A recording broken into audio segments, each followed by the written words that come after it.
early on, and again, he's failing to yield at this point with the CHP. The Baldwin Park CHP is in pursuit at this point, has taken over the pursuit, and it's continuing here westbound on the 210. No sign of him slowing down. I'm looking up ahead at traffic. Traffic is pretty medium to light out here. It's flowing very good. There's no traffic to speak of ahead of him as far as congestion, but again, this guy is, there he is. You can see him swinging his hand there at vehicles as he's passing by. Very strange activity here. There he is again. Oh, and it looks like he threw something or maybe lost something off his hand. He hit maybe that vehicle with his wrist. It looks like maybe his watch has gone, actually hit that vehicle when he swung his hand at it. So a little retribution there on this guy as he's swinging. There he goes, punching the cars. That's what he's doing. He's punching the vehicles as he's passing. Very dangerous for the driver here on this motorcycle, but also, you know, for the people that are driving next to him, unknown to what's going on. All of a sudden, some guy on a motorcycle comes up and punches your car. There he is, shaking his hands like as if he maybe hurt himself. But again, I mean, this is self-inflicted punishment here, you know, to say the least, Sandra. Yeah, this is just a little bit crazy, Gil. It looks like, as you said, he's punching the cars, but then it looked like he was like playing the drums or something. Yeah, possibly. Now he looks like he's grabbing his chest a little bit there. You know, definitely strange activity in a pursuit. We've actually never seen something quite like this out of a motorcyclist in a pursuit. Yeah, there he's using the diamond lane to pass there, the carpool lane, and just riding that line. Again, the CHP, I'm going to pull out and show you. Here he is approaching this truck here. Look at that. He came very, very close to that truck. I'm not sure what he was intending to do there, but, you know, very strange activity to say the least. I'm going to zoom out here and show you the police. Now, it looks like he's slowing down a little bit here now. There's the CHP directly behind him. He slowed down a bit. They're talking about the fact that he did slow down. It looks like possibly he may have hurt himself pretty badly with that left hand and his watch when he punched that truck. You have to believe that it's very yep. dangerous when you're hitting anything at 80 miles an hour.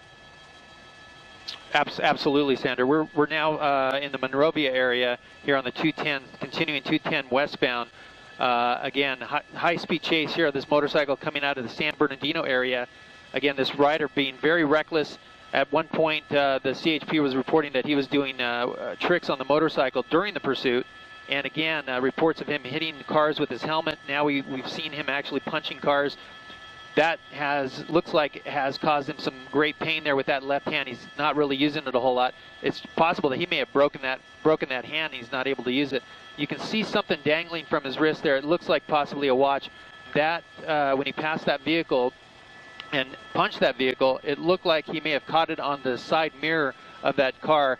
But that's what caused the injury to this driver here. But he's not really giving up. I mean, that's not enough to stop this guy. He's going to continue on. He's got that that right hand on the throttle. But this could be a problem if he needs to brake with both hands. Here he is looking backwards, checking to see if the police are there. And yep, they're not going anywhere. They're staying right behind you. So at this point, this vehicle, now he's slowed down a bit, coming into the Arcadia area, still in that carpool lane, going about 65 miles an hour at this point. But again, the CHP is not backing off of this guy. They have an airship overhead. We understand that the airships are being assisted by the LA County sheriffs and the LAPD may have an airship overhead at this point. But it continues on through the Arcadia area, 65 miles an hour, 70 miles an hour. He picked up speed a little bit here. And I'm going to zoom out again and show you just the amount of traffic that's out here.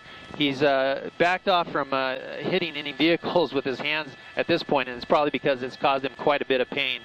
But Sandra, as you can see there, the traffic is still flowing, coming into the Pasadena area very soon here. So he's staying in that car we were hearing and continuing his pursuit here about 70, 80 miles an hour now. We saw him slow down for a time and speed up, so he's staying in that carpool lane.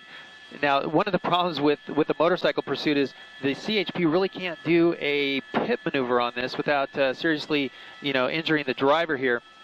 And also, spike strips may not be called for because of the nature of the vehicle here. So, CHP having a bit of a difficult time. They're hoping that this guy will come to his senses and pull over. Now, look at him. He's signaling with his hands. He's putting one hand up, we don't know what that means. That's the hand that he injured. He may be having some quite a bit of pain. He's holding his chest there and putting his hand up, almost looking like he's wanting to pass out there. His head dipping down. Now he's weaving a little bit in and out of the lanes. We don't know if he's playing this up, if he's just doing what he was doing earlier. We see him weaving there, but again, a very dangerous situation, not only for this driver, but for all the other drivers that are out here. You know, this guy, we haven't seen him actually hit the cars with the helmet. I think that activity is going to stop at this point because I think he is realizing that he's in pain due to his own doing there. But again, this pursuit continuing here through the Eagle Rock area, approaching now the 2 freeway into the Glendale area. Looking up at the helicopters there, you can see him take a glance up at us to see what's going on. But again, they have airships overhead. We haven't seen super excess speeds that we see in other motorcycle chases that can, you know, exceed 100 miles an hour or so. We haven't seen this from this guy at this point. We're hearing that at most he was doing about 80 miles an hour, 90 maybe at most. But again, the CHP just staying on it through the approaching the Glendale area now at this point. Speed's about, he's slowed down a little bit now, about 70 miles an hour. But again, he's having difficulty with that left hand. You see him put it on the handlebars there. And, you know, he may have an issue with braking with that hand if he can, you know, squeeze that brake or not with that left hand. So, Lena and Sylvia, very interesting pursuit taking place out here. Started in the San Bernardino area, and here he is looking back at police officers. And he's making gestures to the officers there. I'm going to pull out and show you. Yeah, he's very agitated with those officers, you know, being very defiant, and just kind of looking back and forth, weaving back and forth on the freeway. I'm going to try to get. Oh, look at this. He's crossing all lanes. Go ahead. Oh, no, I was just reacting. Gil, go ahead. He just went all the way across 3 lanes. He was barely looking. He didn't seem to have his eyes on the road at all there.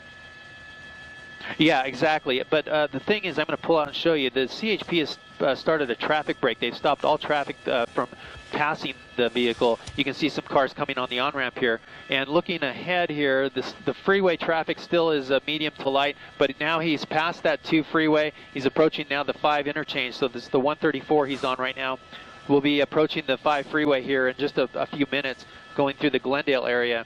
But again, just being very agitated, defiant with the officers, very aggravated, but you know, continuing on despite his pain, despite the pain he inflicted on himself by punching those cars. Still northbound on that 170 freeway, and a dangerous move there as he proceeded off the off-ramp there. Now he's looking at him. He's looking at his hand like he's in pain. That move must have caused him some pain there, going through, probably having to brake. You know, he had to slow down a bit there, maybe squeezing that wrist. Was painful for him, but again, a very sketchy move there as he exited the freeway last minute and then jumping right back on the freeway. You can see him, definitely he's got some pain. Look at him switching his hand here. Switching hands, he's now throttling with his left hand. Oh, wow. So, you know, he may be having trouble with both hands at this point. Oh, my goodness. But look at him, he's very agitated at this point, very dangerous for this driver. Left-handed, crossing his arms there, pulling on that throttle, but continuing to drive. And look at that. I mean, now he's switching back over to a normal position with his hands. But, you know, very dangerous situation for this driver, this motorcycle. He's definitely in some pain.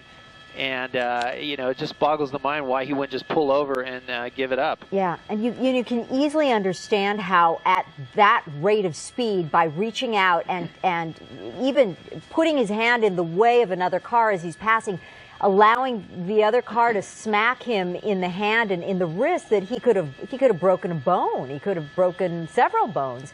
He looks like he's having a really rough time just handling the bike down there, Gil. Oh, yeah, definitely. He's definitely in some pain, serious pain here. But he continues on. You know, look at him. I mean, I mean, maybe he's playing this up for us. I don't know. But certainly when he hit that vehicle with his left hand, it definitely broke his watch. So you can imagine at the speeds he was traveling at the time, about 80 miles an hour, hitting someone's mirror like that, or the vehicle at the very least, he almost is going to do some crying. major damage. Yeah.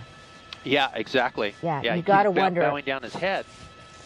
You got to wonder. I mean, like you said, this could be simply some drama, you know, created by someone who knows that he's being followed and wants to play it up. But it also could easily be someone who is in a great deal of pain. You know, sometimes when you injure yourself, it doesn't really kick in. The shock at first kind of masks the pain, and then after a while, you really begin to feel it. And that might be it could well be what we're seeing right now. He could have easily injured himself very seriously.